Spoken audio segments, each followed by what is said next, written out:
I want to go and see my office, and then I proceed and go and campaign. We have not done anything wrong. Bobi Wine magaciisa dhabta waa reporter Kayaan Kulayi Sisatamu waa fanaan ku caanbaxay dhanka muusikada haddana noqday siyaasi mucaarad ah oo hogaamiya xisbiga National Unity Platform kaasi oo ah xisbiga mucaaradka ee ugu weyn dalka Uganda. Waxa uu ku soo caanbaxay muusikada isagoo adeegsaday fanka iyo saameynta bulshada. Bobi Wine waxa uu u tartamayaa doorashada madaxtinimo ee dalkaasi taasoo dhacaysa sanadka cusub ee Janaayo 2026 si uu u bedelo madaxweynaha Yoweri Museveni ee talada dalkaasi maamulaya tan iyo 1986. Ujeedkiisu waa in la helo doorashooyin xor iyo xalaal ah isla markaana mucaaradka laga difaaco cadaadiska dawladda iyo xadgudubyada ka dhanka ah taageerayaasha mucaaradka.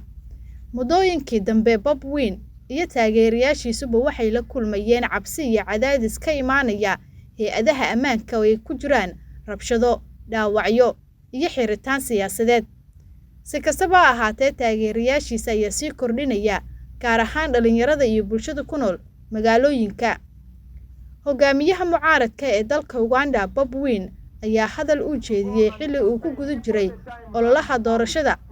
Hadalkaasi ayuu kaga hadlay arrimo la xiriira socdaalkiisa iyo xaaladda amni ee ku xeereysan.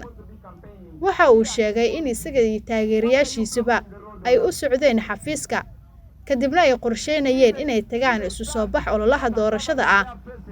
Wuxuuna cadeeyay inay u arkayeen inay ku jiraan howlo sharci isla markaana aysan wax khalad ah sameynin.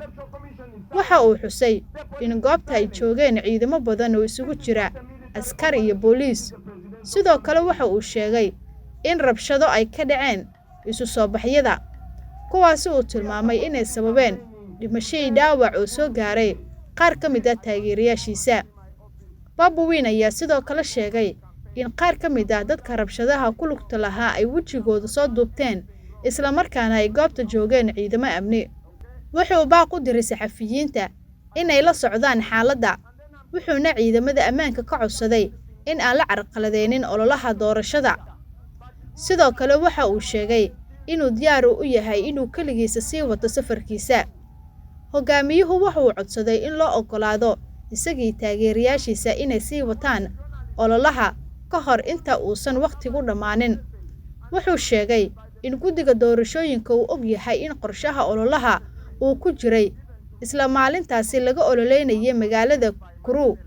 Sidoo kale waxa uu weydiiyay sababta wadada loo xiray isagoo xusay in goobta ay joogeen dad wajiga soo duubtay kuwaas oo sheegay inay ilaalo ay ka ahaayeen ciidamo military.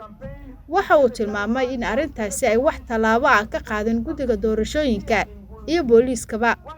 Hogaamiyuhu wuxuu carabku ku adkeeyay in xaaladda taagan aysan ahayn howlgal ciidan balse ay tahay ololo madaxweyne oo sharci ah isla markaana ay ahayd in ololahaasi lagu qabto magaalada. Hadalkaasi waxa uu muujinayaa walaac la xiriira hirgelinta jadwalka ololaha doorasho iyo doorka ay hay'adaha ammaanka arrintan ay ka qaadan karaan.